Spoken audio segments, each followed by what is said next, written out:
जब आँखों में अरमान लिया मंजिल को अपना मान लिया। जब आँखों में अरमान लिया और मंजिल को अपना मान लिया। मुश्किल क्या आसान क्या, जब ठान लिया तो ठान लिया।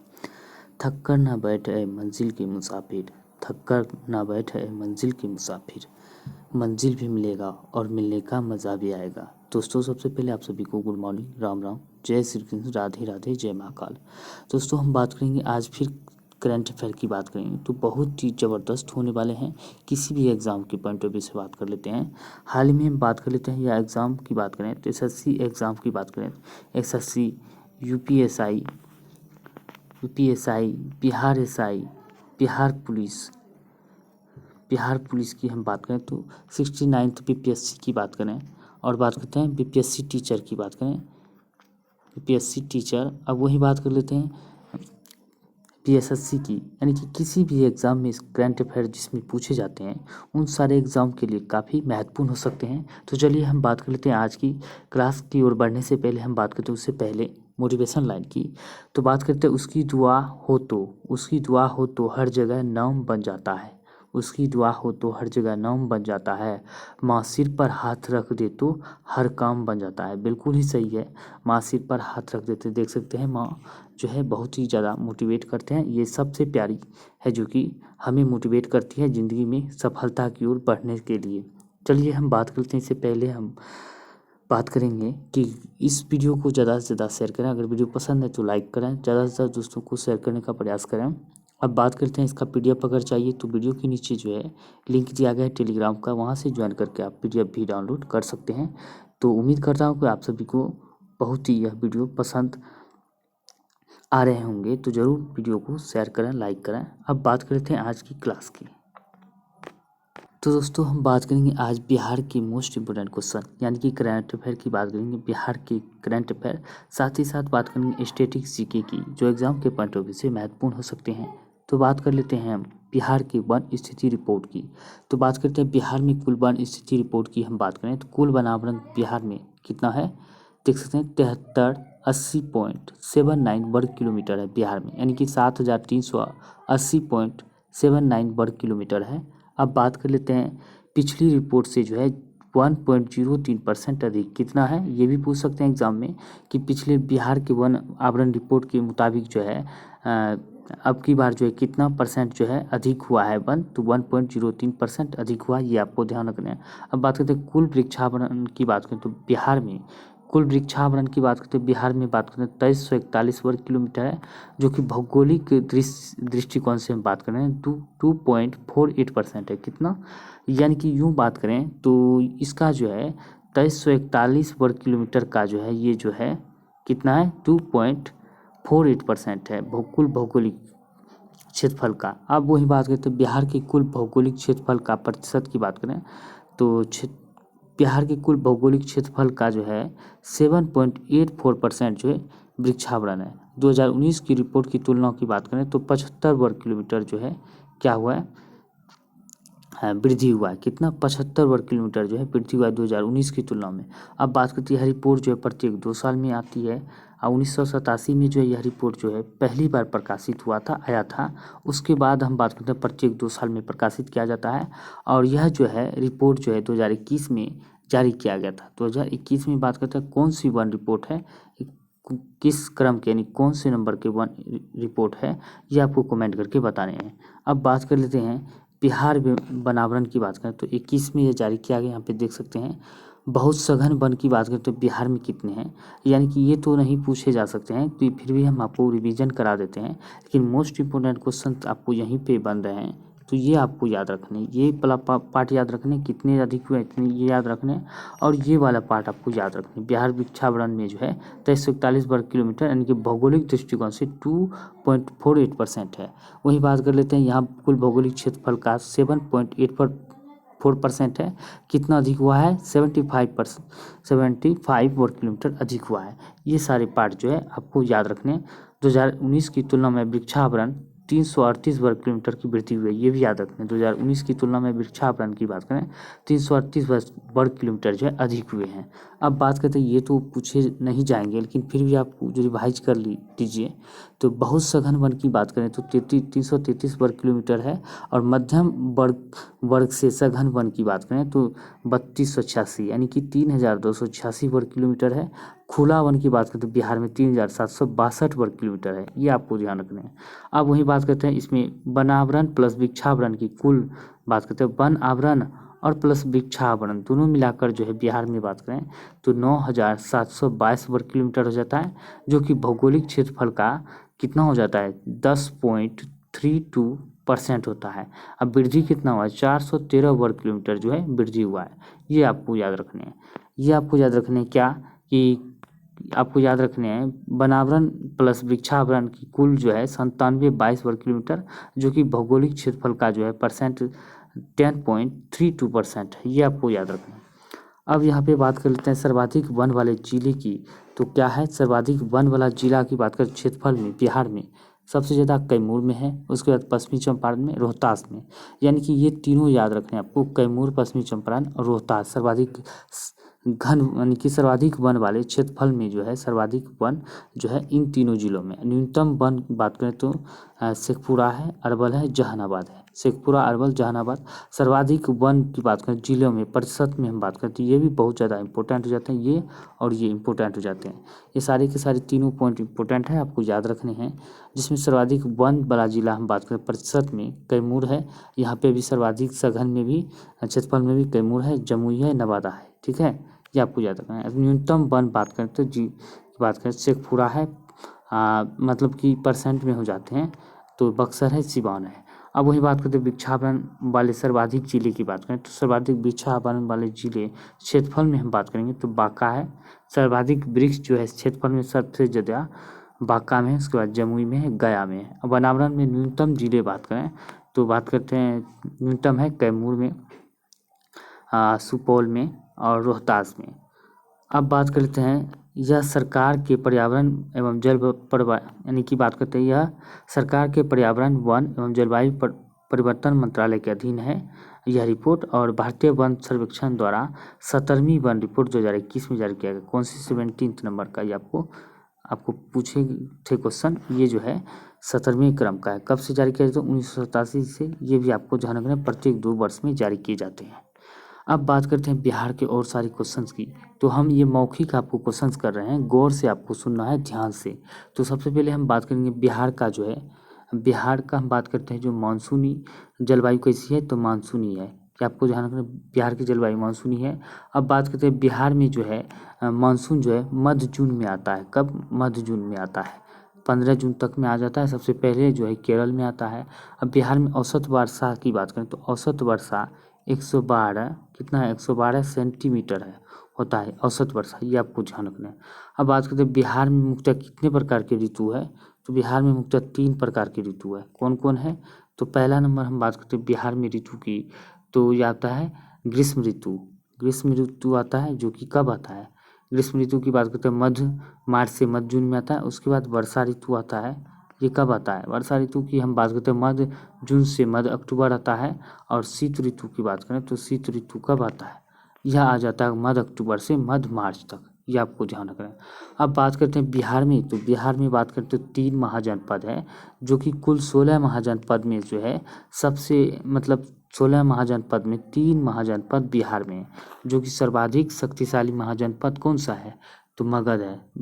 इन 16 महाजनपदों में से सर्वाधिक महाजनपद मगध है, जो कि बिहार में है। कुल 3 महाजनपद है बिहार में, कौन कौन से हैं तो चलिए हम आपको बताते हैं। तो इसमें जो 3 महाजनपद जो बिहार में कौन कौन सा है तो 16 महाजनपद की जानकारी यहाँ पे दिया गया। बिहार में 3 महाजनपद इस प्रकार है। सबसे पहले हम बात करते हैं मगध है, उसके बाद अंग है और बज्जी है, बज्जी।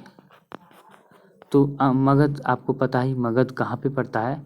मगध क्षेत्र की हम बात करते हैं, यह है। तो मगध क्षेत्र की बात करें तो यह कहाँ गिरिब्रज राजगिरी यानी कि पाटलिपुत्र को इसकी मतलब पाटलिपुत्र में बनाए गए थे। गिरिब्रज यानी कि राजगिरी जो कहते हैं मगध क्षेत्र में आता है। अब बात करते हैं अंक की, तो यह भागलपुर मुंगेर के कुछ चंपा जो आता है भागलपुर के आसपास क्षेत्र जो भी है, ये चंपा इसकी राजधानी होता है अंक की। बज्जी की बात करें तो बज्जी कहाँ पे राजधानी वैशाली पड़ता है, ये आपको ध्यान रखना है। अब बात करते हैं बिहार की कुल भौगोलिक क्षेत्रफल का 70% जो है बाढ़ से, ये भी आपको ध्यान रखना है। बिहार के कुल भौगोलिक क्षेत्रफल का 70% बाढ़ से प्रभावित होते हैं और बिहार की उत्तरी भाग जो है बाढ़ से सर्व अत्यधिक प्रभावित होते हैं, ये भी आपको ध्यान रखना है। बिहार का सुख कोसी नदी को कहता है, ये भी आपको ध्यान रखने हैं। अब बात करते हैं बिहार के और सारी क्वेश्चन की। अगर हम बिहार की बात करें तो जनसंख्या में बिहार की बात करें तो तीसरा स्थान है भारत में, और घनत्व में बात करें तो बिहार की कुल स्थान की बात करें तो पहला स्थान है। बिहार का भारत में घनत्व के हिसाब से पहला स्थान है। सबसे कम घनत्व किसका है, अरुणाचल प्रदेश का है। सर्वाधिक घनत्व वाला राज्य बिहार है, पहले नंबर पर है। और बात करें जनसंख्या में तीसरे नंबर पर है। अब बात करते हैं बिहार की, तो बिहार की हम बात करते हैं साक्षरता दर की बात करें तो यानी कि लिंगानुपात की बात करें तो बिहार की, तो लिंगानुपात की बात करें तो ये 918 हो जाता है।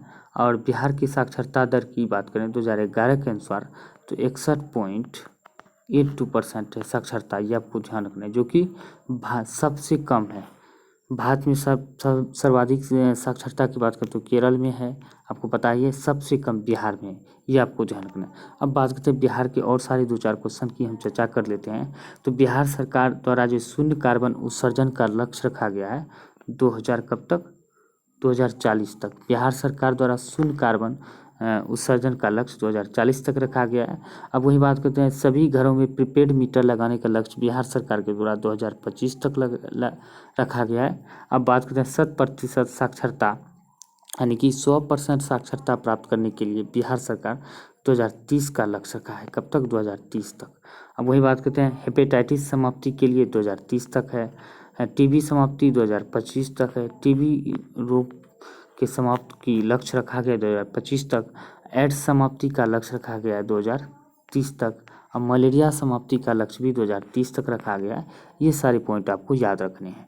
अब बात कर लेते हैं, ये तो हो गया बिहार का। चलिए हम बात करते हैं नेशनल इंटरनेशनल खबरों की। हम बात करें तो बिहार से लेकर हम बात करते हैं इंटरनेशनल से लेकर जो है लोकल तक की हम बात करेंगे। बिहार तक की बात करें, इंटरनेशनल, नेशनल और बिहार की हम बात करेंगे। बिहार का तो हो गया। अब बात करते हैं नेशनल इंटरनेशनल की करंट अफेयर की। तो बात कर लेते हैं खेल संबंधी करंट अफेयर है, ये आपको ध्यान रखना है। पहले भी हम पिछले वीडियो में करा चुके हैं इस तरह के करंट अफेयर, ये वीडियो में भी पड़ा हुआ है और PDF भी वहाँ पे ऑलरेडी जो है अपलोड कर दिया गया है, तो आप जाके डाउनलोड भी कर सकते हैं। अब बात कर लेते हैं 83 नंबर के शतरंज ग्रैंड मास्टर की बात करें तो 83 यानी कि 83 यानी 83 ग्रैंड मास्टर कौन बने हैं, आदित्य सामंत बने हैं, महाराष्ट्र के थे।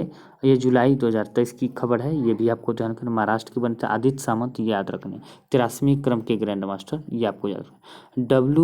WBWF में 1000वें इंडोनेशियाई ओपन की 1000वें इंडोनेशियाई ओपन की हम बात करें 2023 की, तो जोड़ी कौन सी है, सात्विक और चिराग शेट्टी ने जीता है, ये भी आपको ध्यान रखना। बहुत ही फेमस है इंडोनेशियाई ओपन। इसका भी हम पहले वाला जो है पार्ट अपलोड कर दिया गया, ये आपको ध्यान रखना है।